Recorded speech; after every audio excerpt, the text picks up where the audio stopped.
Dua orang ditangkap buntut kasus penembakan bos rental mobil, IAR di rest area KM 45 Tol Tangerang Merak pada Kamis, 2 Januari 2025, dini hari. Pelaku penembakan merupakan anggota TNI Angkatan Laut.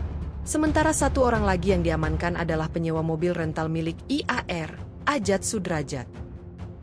KBO Satreskrim Polres Pandeglang, Ibda Beni Sukirman mengatakan, dua terduga pelaku tersebut ditangkap di tempat berbeda di Pandeglang pada Jumat, 3 Januari 2025, kemarin. Penangkapan pertama pada hari Kamis malam 2 Januari 2025, di Hotel Rizky Pandeglang, oleh Satresmob Polda Banten. Pelaku penembakan yang merupakan anggota TNI AL telah diamankan di Pusat Polisi Militer Angkatan Laut, Puspomal. Sementara Ajat Sudrajat dibekuk di salah satu kontrakan milik saudaranya di Pandeglang, Banten. Komandan Pusat Polisi Militer TNI, Maijen Yusri Nuryanto membenarkan adanya anggota TNI AL yang terlibat dalam kasus tersebut. Namun ia belum mengungkap kronologi penangkapan pelaku penembakan. Juga identitas prajurit yang terlibat kematian IAR dan motif penembakan. Panglima TNI Jenderal Agus Subianto juga membenarkan adanya prajurit TNI yang terlibat penembakan di rest area. Ia berjanji akan menindak tegas prajuritnya tersebut jika terbukti bersalah.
Download Tribun X sekarang, menghadirkan lokal menjadi Indonesia.